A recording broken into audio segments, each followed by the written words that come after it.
అందరికీ జై శ్రీరామ్. నేను మిస్టర్ పరికిపల్ల. ఎన్నో అంచనాల మధ్య 600 కోట్ల భారీ బడ్జెట్తో మహానటి డైరెక్టర్ నాగ్ అశ్విన్ ద్వారా రిలీజ్ అయిన మూవీ కల్కి. మరి ఎప్పుడెప్పుడు వస్తుందా అని ఎదురు చూస్తున్న ఈ మూవీ దాదాపు 4 సంవత్సరాలు పూర్తి చేసుకుని షూటింగ్కి రిలీజ్ అయింది. మరి ఈ సినిమా ఎలా ఉంది? ఈ సినిమాలో ప్రభాస్ అభిమానుల్ని మెప్పించాడా లేదా? ఇతర పాత్రల పర్ఫార్మెన్సెస్ ఎలా ఉన్నాయి? మొత్తానికి సినిమా ఆడుతుందా, ఇంటికి వస్తుందా? ఇలాంటి విషయాల గురించి అందరూ చర్చిస్తుంటారు కదా, ఎదురు చూస్తుంటారు కదా. సో దానికోసం కల్కి సినిమా డీటెయిల్స్ ఇవ్వడానికి నేనైతే నా చిన్న ప్రయత్నం చేస్తాను. నాకు తెలిసినంతవరకు కల్కి సినిమా ఫస్ట్ 15 మినిట్స్ ఎట్టి పరిస్థితులలో మిస్ అవ్వకూడదని చూసిన ప్రేక్షకులు చెప్తున్నారు. ప్రతి 15 నిమిషాలకు ఒకసారి ప్రేక్షకులు సర్ప్రైజ్ అయ్యే విధంగా ఒక ప్యాకేజ్ని, ఒక ఆర్టిస్ట్ని, ఒక క్యారెక్టర్ని ఇంట్రడ్యూస్ చేశారంట డైరెక్టర్ నాగ్ అశ్విన్. మరి ప్రేక్షకులు షాక్ అయ్యారంటే అది నిజంగా కొంచెం బెటరే కదా. ఇక స్క్రీన్ ప్లే పరంగా చూస్తే కథ కంటే కథనం అంటే స్క్రీన్ ప్లే చాలా బ్యూటిఫుల్గా డిజైన్ అయిందంట. నాగ్ అశ్విన్ ఈ విషయంలో చాలా మెచ్యూరిటీ కనపరిచారని ప్రేక్షకులు చెప్తున్నారు.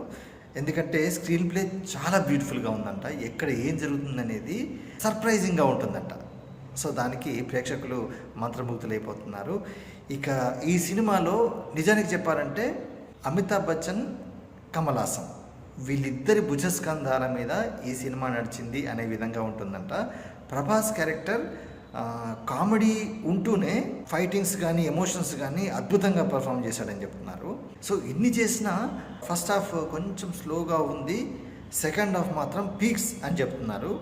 ఇంకొక రకంగా ఏం చెప్తున్నారంటే ఈ నార్త్ ఇండియన్స్ వాళ్ళకి ఫస్ట్ హాఫే చాలు, సెకండ్ హాఫ్ మాత్రం వాళ్ళకు ఊహలకు మించి ఉంది అని ఇంకొక రకంగా మనకు టాక్ వస్తుంది. ఇక సినిమా కథ విషయానికి వచ్చేస్తే కలి అనే క్యారెక్టర్లో కమల్ హాసన్, విశ్వ నటుడు కమల్ హాసన్ నటించారు కదా. ఒక ముసలి గెటప్ వేసేసుకొని ఒక కొంచెం వికృతంగా ఉంటుంది.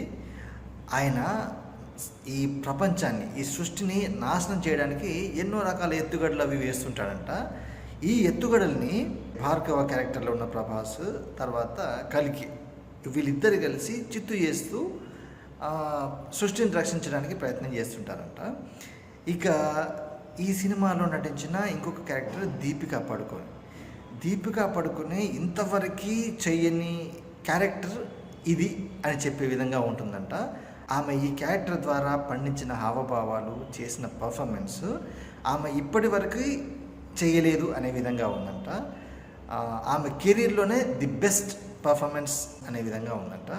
కొన్ని సీన్లలో ఆమె చేసిన నటనకి ప్రేక్షకులు కన్నీళ్ళు పెట్టుకునేంత ఎమోషన్ని అద్భుతంగా పండించిందంట. అది దీపికా పడుకోన్ క్యారెక్టరైజేషన్ సంబంధించి. ఇక అమితాబ్ బచ్చన్ అనేది ఈ సినిమాకి ఎంత కీలకమనంటే పాజిటివ్ సైడ్లో, నెగిటివ్ సైడ్లో కమల్ హాసన్ ఆడించేశాడు, మొత్తం మీద దున్నేశాడంట. ఈ పాజిటివ్ సైడ్లో అమితాబ్ బచ్చన్, ఒక రకంగా చెప్పాలంటే ఈ సినిమాలో అమితాబ్ బచ్చనే హీరో అనే విధంగా ఉంటుందంట. మరి నాగ్ అశ్విన్ రాసుకున్న కథనం ప్రకారం వీళ్ళ క్యారెక్టరైజేషన్స్, వీళ్ళ పెర్ఫార్మెన్సెస్ కానీ చాలా ఎలివేట్ అయ్యాయంట. Prabhas of course it's a key role.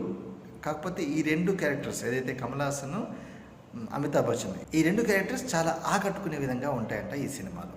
So మొత్తానికి ఓవర్సీస్లో అంటే యుఎస్ నుంచి వచ్చిన రిపోర్ట్ ప్రకారం సినిమా బ్లాక్ బస్టర్.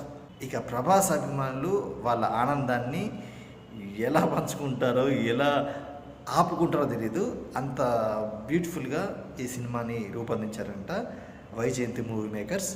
ఈ సినిమా ద్వారా ప్రభాస్ ఒక నిర్ణయాన్ని, అంటే ఒకరు ఇచ్చిన ఒక ఫలితాన్ని తిరగరాశాడు.